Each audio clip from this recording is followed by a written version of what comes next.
Welcome to Leading with Purpose, the podcast that's dedicated to helping you become the leader you aspire to be. Join us on a journey of self-discovery, empowerment, and inspiration as we explore the world of leadership and personal growth.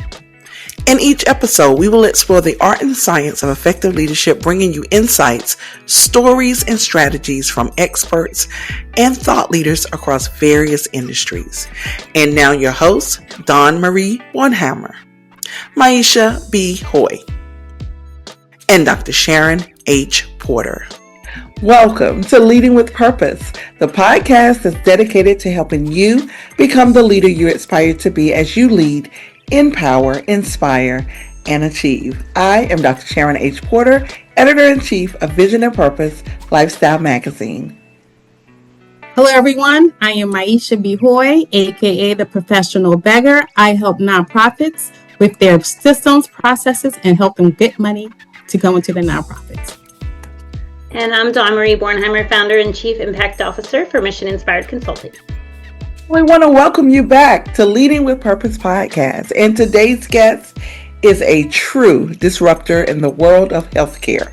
Dr. Efrat Lamandre, known to millions simply as Dr. E, is a dynamic public speaker. She's a best-selling author and medical innovator with over 5 million followers across social platforms. She's on a mission to call out medical gaslighting, empowering patients to trust their instincts and understand that their systems are real and not all in their head. Dr. E has founded several successful ventures in the health space, including EG Healthcare for primary care, the New Method for functional medicine, Scribes for medical scribing, and EG Prep education for nurse practitioners. She is passionate about longevity and shows people how to achieve peak performance at any age, all while championing nurse practitioners to raise their voices in today's healthcare landscape. Please join me in welcoming Dr. E. Thanks for having me here. Thank you for having me here. Absolutely. We are truly excited to have you. And, such a powerful mission to disrupt and reshape healthcare. What first inspired you to challenge the traditional medical system and become a voice for patients who often feel unheard? That's a great question. And like many things, it starts off personal and then becomes a mission. I have a pretty large medical practice here in New York.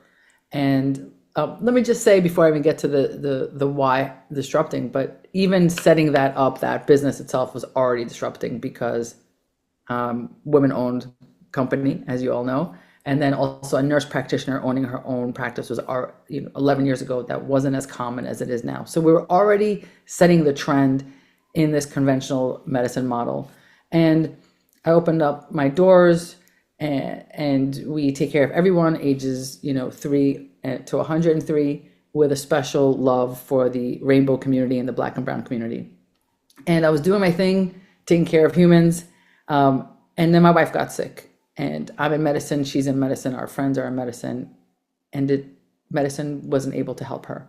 Medicine was able to diagnose her, but after the diagnosis, it was a lot of shoulder shrugging and nothing we could do. And so that took me on a journey to help heal her.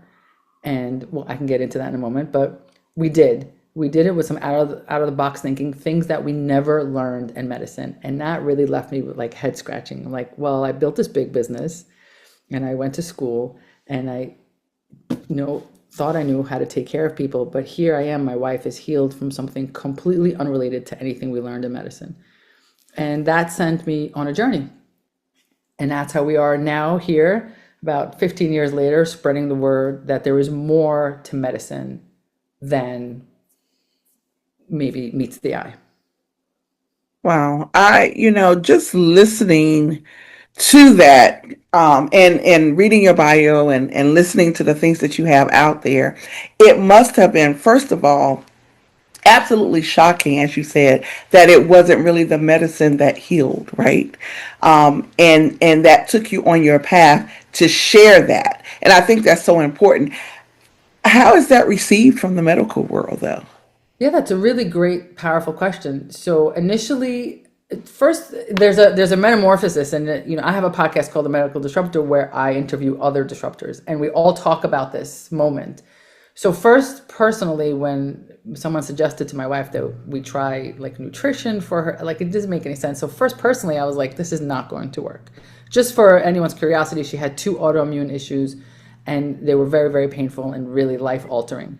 And when someone suggested that we go to something called functional medicine, remember this is pre-internet days, we didn't have access.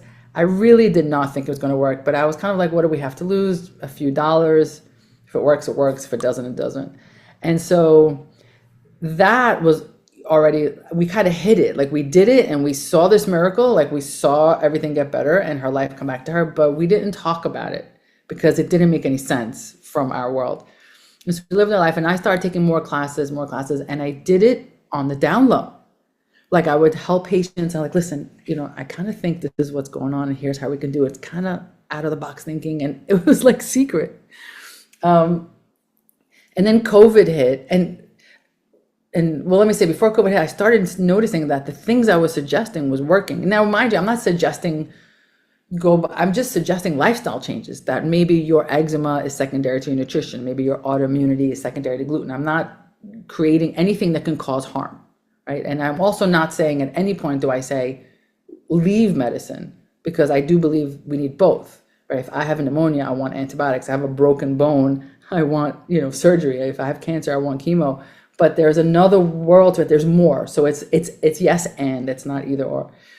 So I started noticing that it's working, and I did it on the down low, and then I slowly came out from hiding. I was really nervous what my colleagues would say, because here I am, gay, marginalized, nurse practitioner, own her own practice. Now I'm talking nonsense, right? It was a lot of like, I worked really hard to get my credibility. Like, I'm one of you, here's my practice.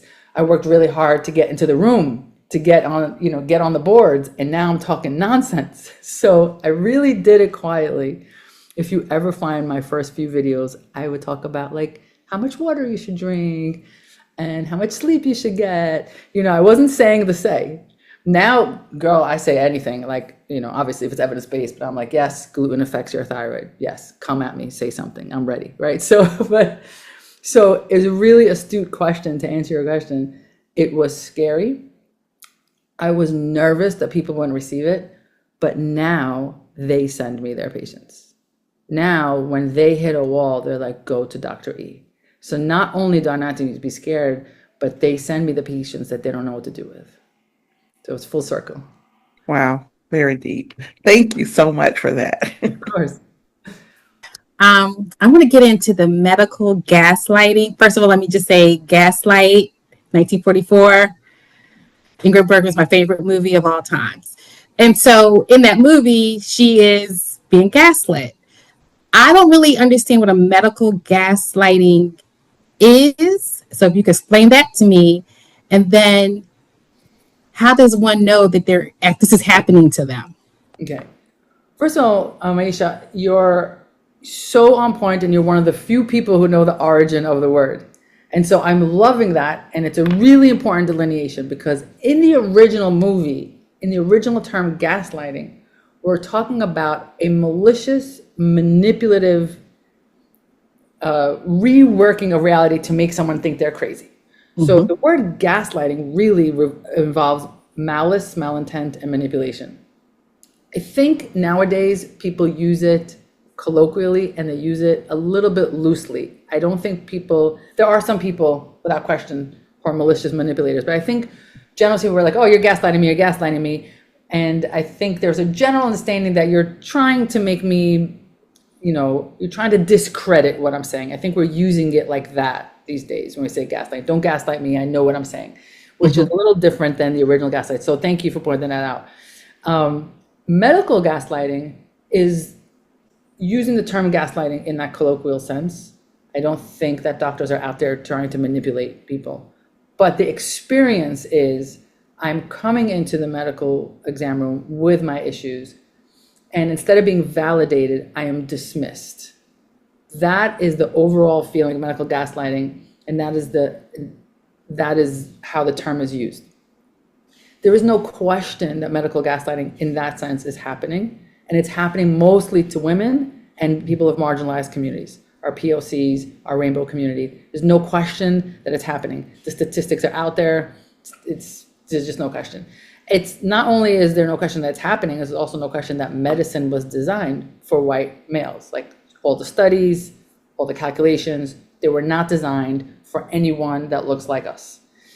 So they're embedded into medicine is this unfortunate experience, both in objective data and in interaction. So how do people know if they experience it? If you go in and you have a list of concerns and you come out questioning if those concerns were even real, you've been gaslit, right? Hey, I don't feel well. I feel like I'm losing my memory. My things, I can't find my keys. I don't know. Oh, okay. All right. Let's do a quick memory test. Okay. Oh, you passed the memory test. There's nothing wrong with you. Yeah, but I get that I passed the memory test, but I'm telling you, I know what I used to be 2 years ago. Yeah, well, all your labs are normal and you passed the memory test. Maybe you're just anxious. Maybe it's just your hormones.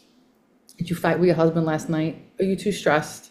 That's gaslighting. So gaslighting is when you go back and you question yourself. You're like, maybe I'm making a big deal out of this. Maybe I am anxious. That's what that looks like. It's subtle. Like when somebody's cruel or really outrageous, you'll call that out. You'll be like, excuse me, sir, don't talk to me that way, right?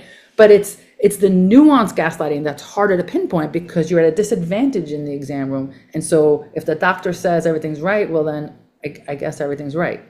That's what that is.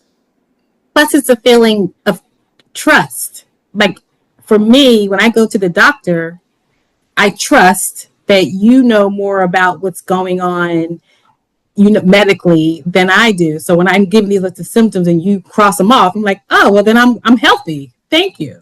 So you got the good questions. You guys are good. It's a good question because I'm writing my second book, and my second book talks exactly about that. Like, yes, we know that doctors are indoctrinated and the health system is not good and it's a rushed visit and they're not listening and all of the things. But patients are indoctrinated also. Mm-hmm. Patients, you just said it, we are trained from our very first visit to trust, to leave our power at the door, right? To not ask questions, to be small, to be agreeable, to be a good patient. And what I'm trying to do in my movement is not to get people to like throw chairs in the office, but to understand that it takes two to gaslight in this respect, right? So yes, they're doing their thing, but we're coming in, I am sure that each one of you women have been in a boardroom or some sort of room. You came prepared, you were not taking no for an answer, and you closed the deal. But you come to the exam room differently. You come to the exam room ready to accept whatever they say. And you don't do that in other spaces. You don't do that at the PTA. You don't do that with the vet. You don't do that in your boardroom. But in the exam room, we forget that we're CEOs, that we're moms, that we're taking care of business. We just forget it all. And so my message is to the patients, and I give little exercises of what to do. When there's a relationship, we can never change the other. How do we change ourselves to show up in the exam room differently? This is so great. I feel empowered already. I want to go to the doctor and be like, you're going to do things my way, doc. But I'm going to let my Dawn ask the next question. You're not going to do things my way, right? Because that's them change. That's asking them to change. Oh, you're right. Okay. Right? Well, so you're going to show up differently. You're going to, first of all, if you come in, let's just say you're going to prepare. Let's just go do a quick exercise. Yeah, I love it. You're going to come prepared. You're going to come prepared, which means that prior to your visit, you're going to track your symptoms. You're going to write them down. You're going to know what's real, what's not real. When I drink wine, this is what I feel. When I drink this is what I feel. You're not going to bring your whole track list because that's going to, right? We're going to prepare. You wouldn't come to any meeting with the notes that you did with your assistant. You're going to, take your time, present your argument. You're going to come ready. And then you're going to ask your questions and say what you have to say. Now, if the doctor doesn't give you the answers that you want, we have a few ways to approach it. First of all, I'm going to curse. If they're assholes, we're just leaving. So we're not talking about the assholes. Okay. We're just not having that in our life. So we're not talking about those. We're talking about people who are trying, but they're just not giving you what you need. So they're going to say, well, I think it's nothing. Well, you know what? I still have these things here, and that answer doesn't work for me. What do you think we can do next? And if you feel that you've exhausted everything in your wheelhouse, where can you refer me that was willing to explore this with me? As opposed to accepting, well, he said there's nothing more I could do, right? So I get that, doc, that there's nothing more you could do. And I really respect that you reached the limitations of what you can do. I really respect that. But I still have these questions. Where do you think I could go? Right? That's a whole different experience. It's a whole different experience. And if you didn't get through your whole list and he's like, oh, listen, we ran out of time, whatever. Okay, when can we reschedule? We're not going to erase that list. We're not going to go home to our partners and say, it's not that important. I could only get through 3 things, right? Everything here is important. Your symptoms count. Not only do they count, they are equally as valid as any lab test. This is really important. I'm going to give you an example so you see what I mean. We're going to talk about Alzheimer's for a second. If you say, I don't have my memory, I can't remember things, and you go and you take that stupid memory test and you pass it, right? You're going to go home and be told you're fine. You could be told you're fine for the next 10 years. Mm-hmm. Eventually, you might miss 1 question, but you're still fine because you have to miss 3 to be diagnosed. And then eventually you get diagnosed. Once you're diagnosed with Alzheimer's, I got nothing for you. You go into a home. So your symptoms the entire time mattered, even though the lab didn't show anything. Now, they didn't have answers for you, and that's okay. Say, listen, I still think my memory is a problem. Where do you think I could go? I'm not the same. This is like, I'm fine is not enough. So your symptoms are so important, even if the labs don't, your bodily experience is equal to any lab test out there. It's a whole different way of looking at it. The labs don't override. If they say everything's fine and you're tired, your labs are limited. They're not enough. Right. I feel prepared and I feel empowered, which is I'm sure how your clients and your patients feel. So thank you for that. This is a great conversation. I appreciate that so much. And I want to empower, but always in the space backed by science, right? I'm not from a space of like, oh, just take the supplement and you'll feel better, or something that's really out there. There is still science behind your symptoms. There is a reason. There's science behind everything that we do. So we are bringing science to the exam room. It's not just intuition or woo-woo. We are still science-based. And I want to make sure that we surface that as well. So you alluded to this a little bit, but I would love for you to expand a little bit on the normal labs versus normal health. I believe deeply in people taking an active role in their own well-being. And what you're describing is really advocating for yourself, right? And not taking no for an answer, or not walking out before your answers come, or some direction, right? Some additional steps. So what does it look like, or can you expand upon that phrasing that you use around normal labs? Absolutely. And I want to say that you might walk out with a no, and because that person may not have the answer for you, right? So we can't sit there and say, and I'm going to answer your question, but I just want to expand on it. We can't sit there and say, that's not good enough, that's not good enough. If the person doesn't know, they don't know. But what's important is that when you walk out of that exam room, you don't question yourself. You question them. In your head, you go, okay, well, they didn't know. That does not make my experience less valid. It just means that they didn't know. And then you go and you build yourself a team, right? You don't have, when you do a wedding, you don't have the DJ make the cake and make the dress, right? If you say, DJ, how do you make a cake? It's like, I don't know. That doesn't mean you don't need a cake. You get the cake person, you get the dress person, you get the party planner, you get the DJ. It's the same thing with your health. Your PCP may not know. That's okay. We don't get rid of him, and we don't sit there and say, we need more. Thank you for doing my annual labs. GYN, thank you for doing my pap smear. Now maybe I need a holistic person, also a functional medicine part. Maybe I need acupuncture, and you build a team. And together with this team, you find everything that you need. The important thing is not to make them say, give you more. The important thing is that you don't walk out invalidated. That's the bottom line.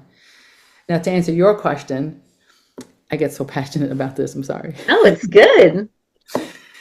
To answer your question, anyone who's listening and not watching, I want you to know you have wellness on one side. So just imagine my hand, my left hand up is wellness, and then my right hand is illness, and they're far apart from each other.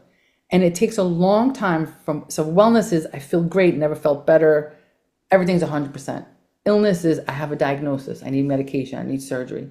It takes decades to go from wellness to illness. I'm not talking about if you get an infection overnight or if you get hit by a bus. Infection and trauma is separate. But that chronic illness, right? It takes decades to get diabetes. You don't get diabetes overnight. It takes decades to have Alzheimer's. It takes decades to have autoimmunity.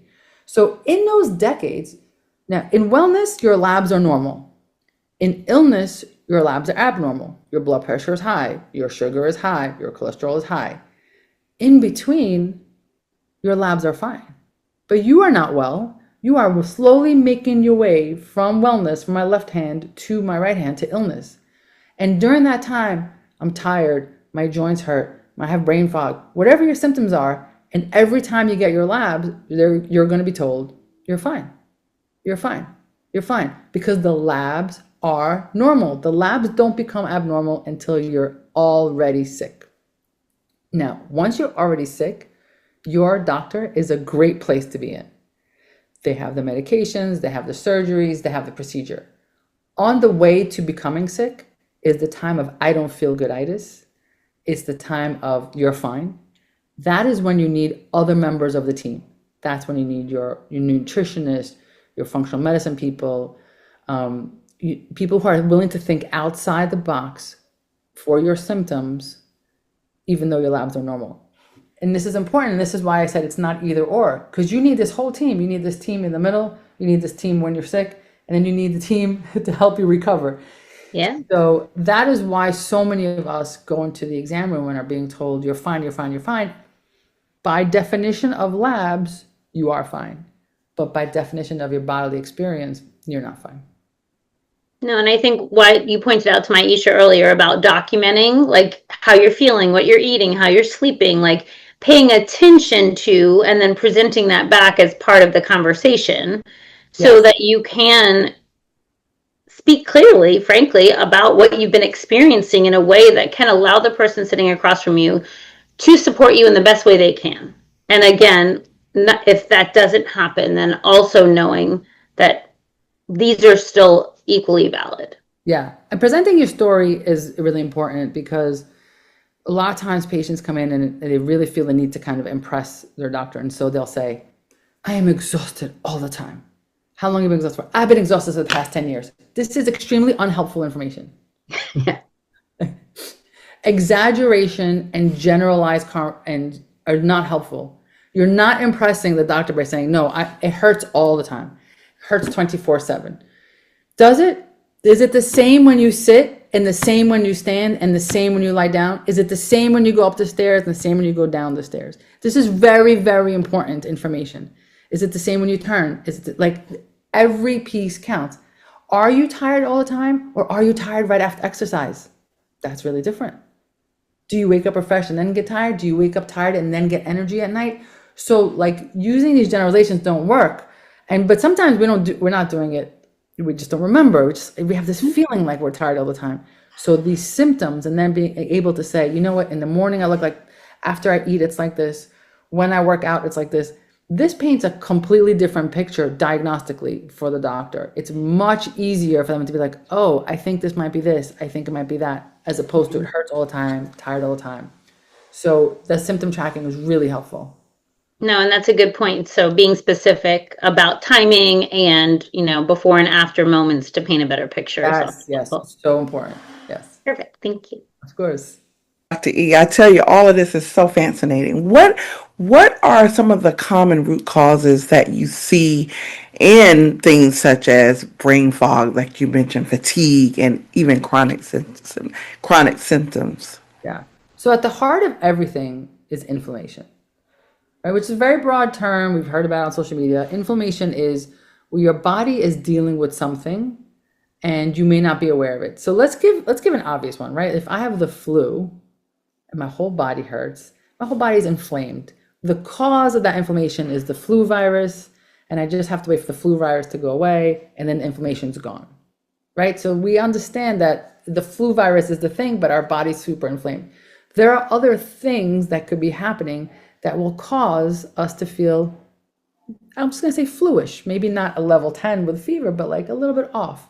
So, and that could be a lot of things. It could be how you're eating. If you're eating the standard American diet, that's not real food.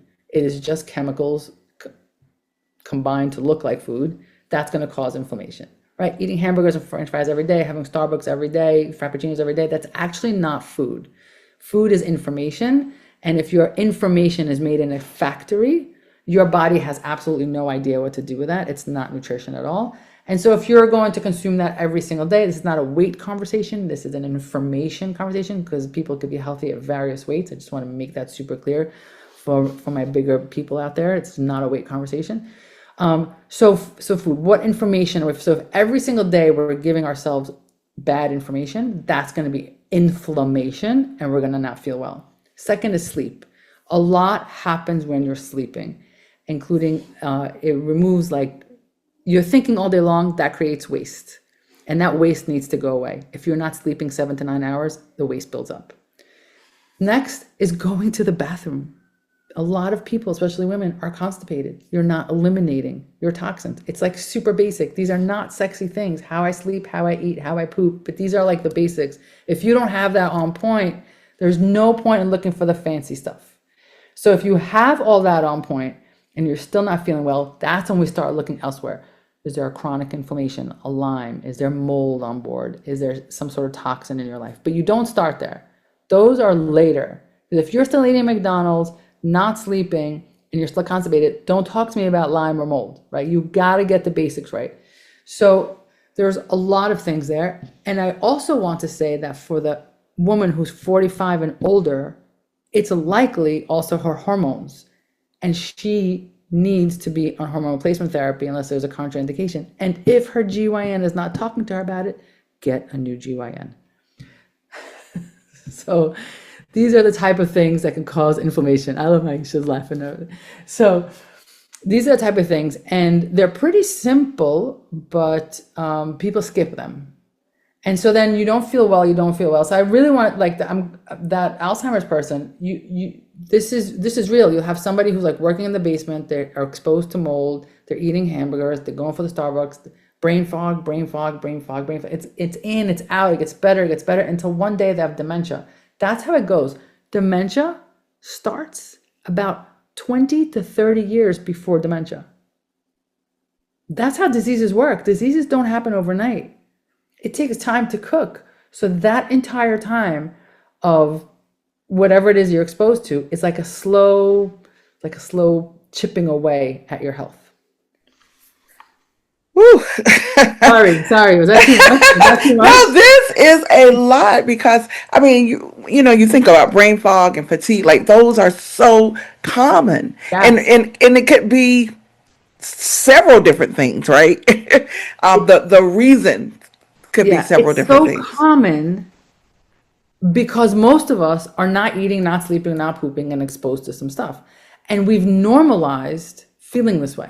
Exactly. Oh, this is what it feels like to be 40. This is what it feels like to be 50. Absolutely. Well, it's not. We've normalized it. Absolutely. Oh my gosh. I love it. I love it. Thank you. Well, Dr. E, you saw me laughing because I am empathizing with the things you say. I wish we had met you a couple years ago. But I'm really happy that you're here because you're so passionate about us advocating for ourselves. My question is about, and if I get emotional, it's because my mom is actually had a stroke a few weeks ago. How do I advocate for people, my mother, and how do mothers advocate for their children who can't track their symptoms, who don't know what's going on? Like, how do we go into that office and talk to those doctors without being afraid or dismissed or invalidated, to use your words? First, I just want to honor you and your mom. And I also want to honor your emotions. We apologize for getting emotional, but we shouldn't. We should feel our emotions. Thank you for being vulnerable. And these are the moments people want to hear also, right? They want to hear not the polish. They want to know that you're emotional and that this is because somebody else is there. Their mom is having a stroke right now also. So this is a different type of advocacy. And I would say to you, as somebody from the inside, that if you or your loved one are using the healthcare system, you have to have an advocate. Do not ever go into a hospital alone. It's just not possible. Now, I want to say this, not because there's malice. All my friends are doctors. My son is a pre-med.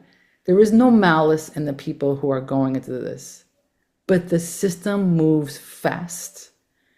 And the system does not see people. It just doesn't. It's not built for it.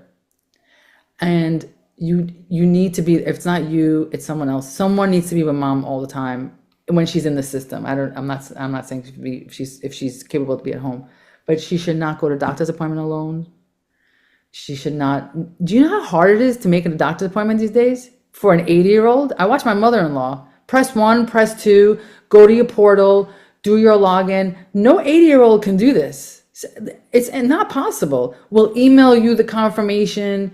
My mother-in-law barely can handle a fax. Like, what email? You know what I mean? Like, my mother-in-law's still using her flip phone, so for that generation to even just make an appointment is they can't tell the difference between a text kind of confirmation and someone selling them something, right? So we have to be there. When you're in the hospital, people work in shifts and they don't always communicate well. Oh, well, the morning doctor said this and the afternoon doctor is there. So again, without malice, without anger, understanding that the system was not designed, honestly, it's designed with efficiency in mind. It's not designed with humans. And it's also designed to reduce risk of adverse events. Let's make sure no one dies. Let's make sure nothing happens. But it's not caring and comforting, and it's just not. So you have to be there. And that's true for our moms, for their nonverbal kids. I mean, they are advocating. And to your point, the way we advocate for our kids is the way we should be advocating for ourselves, right? Because we know how to advocate. You do not mess with my baby. That's how you should talk about yourself. Yeah. Right?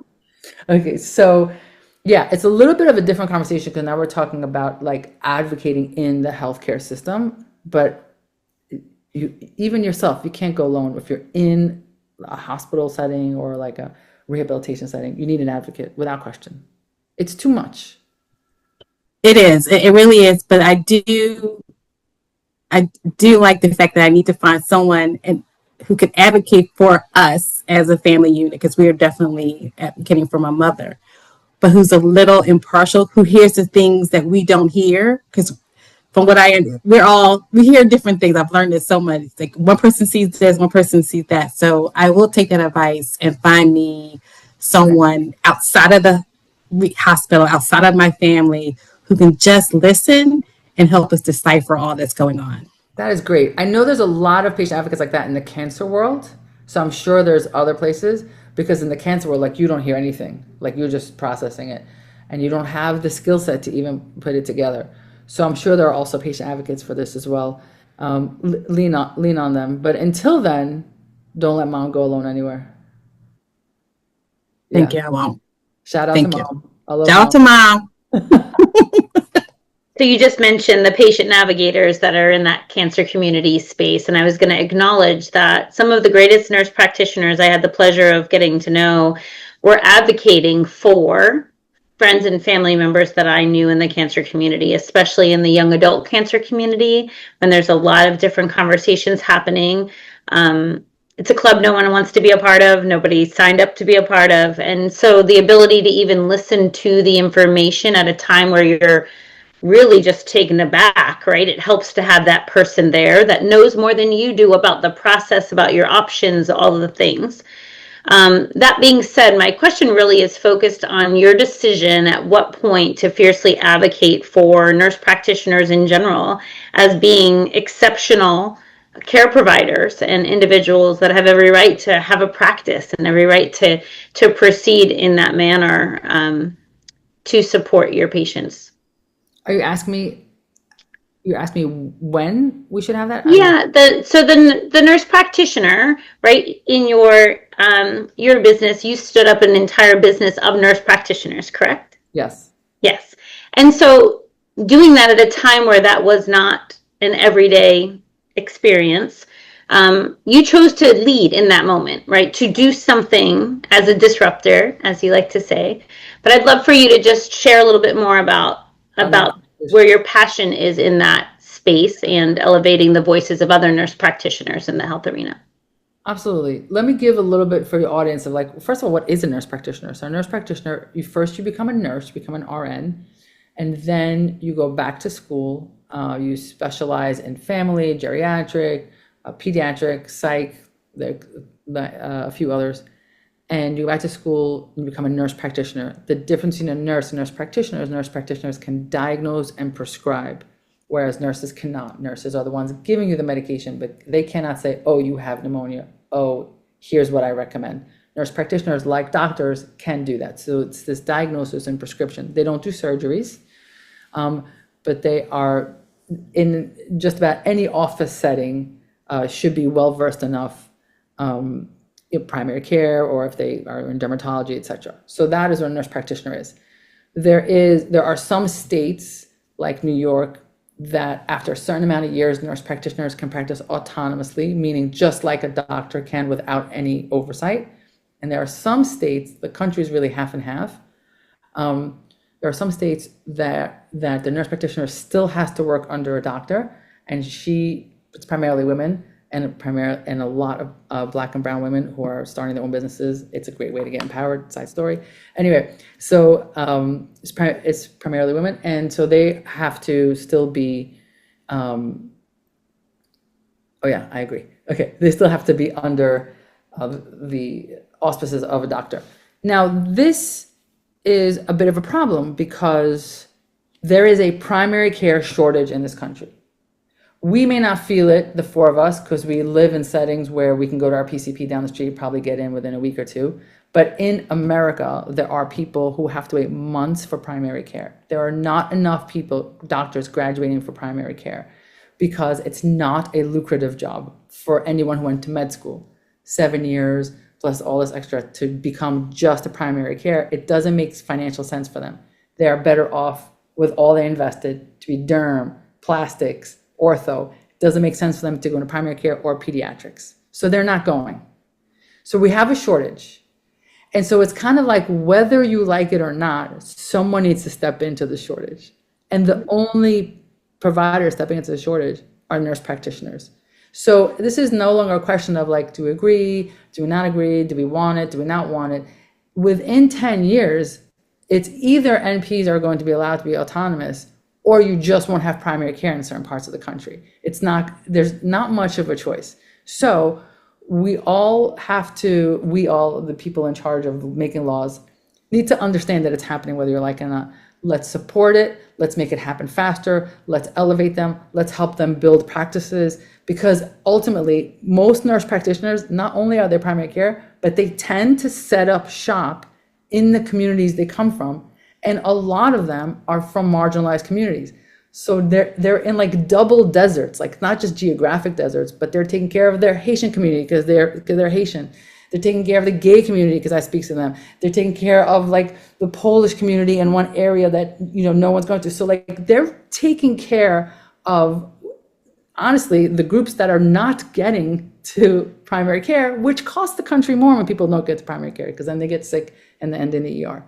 So the bottom line is it's inevitable. Let's get behind it. It makes financial sense. It makes social sense. It makes medical sense. That's it. That's all I'm going to say for now. No, it's fantastic. And you make a really good point. And I think there are a lot of people that will point out the gaps, but very few that are willing to step into the space in between and be a part of the solution. And you just mapped it out perfectly to acknowledge this gap that is perpetually growing. Mm-hmm. And there is a solution right in front of us. Right, exactly. There's an opportunity to step into that and get behind the solution so that we don't continue to, see this gap grow. Yes, exactly right. Thanks for letting me voice that passionately. Dr. E, this has been so amazing. Oh my goodness. When is your second book coming out? Probably within I'm gonna say 10 months. It's not coming out yet. Okay. Right now, I would just tell people to come hang out on the podcast, the Medical Disruptor. Get what you need from it. If you're on a medical journey, just come there. And I don't sell you anything. It's just an educational place. Wow, I love it. So definitely, if you will, please share where people can connect with you, where can they find your podcast, and just how they can keep up with all the wonderful things that you're doing. Thank you. So yeah, Medical Disruptor on Spotify, Apple, and all that good stuff. My name, there's a website, Dr. Efrat Lamandre, where you could join a newsletter. Again, the only thing we sell is I do consultations. I don't take patients on. I will consult and tell you where to go next, but I won't manage your care. Some people need that direction. Like, hey, I went here, what should I do next? So we do that. And that's it. It's a series. I'll never upsell. I'll never sell your emails. I'm never going to sell you supplements. It's a place to just get empowered and informed. Wow, I love it. Well, we truly, truly thank you for sharing your powerful insights, your passion for transforming healthcare, and your message reminds us that patients deserve to be heard, their symptoms validated, and their health journey taken seriously. So your work is truly reshaping the way we think about wellness and care. So thank you so much for being a part of the Leading with Purpose podcast. Thank you so much for having me. It's been an honor. Absolutely. And to our audience, we want to thank you as well for joining us for another impactful episode, again, of Leading with Purpose. And again, I am Dr. Sharon H. Porter. And I am Maisha B. Hoy. And I'm Dawn Marie Bornheimer. As you navigate your leadership journey, remember that leading with purpose is not just a philosophy, but a commitment to making a positive impact. Continue to empower like Dr. E, inspire and achieve. And if you enjoyed today's episode, please share it with your network. Don't forget to subscribe so that you will never miss an opportunity to explore the intersection of leadership and purpose. Until next time, lead with passion. Lead with positive intention. And by all means, continue to lead with purpose. Thank you for joining the Leading with Purpose podcast. Please join us every Monday for a new episode.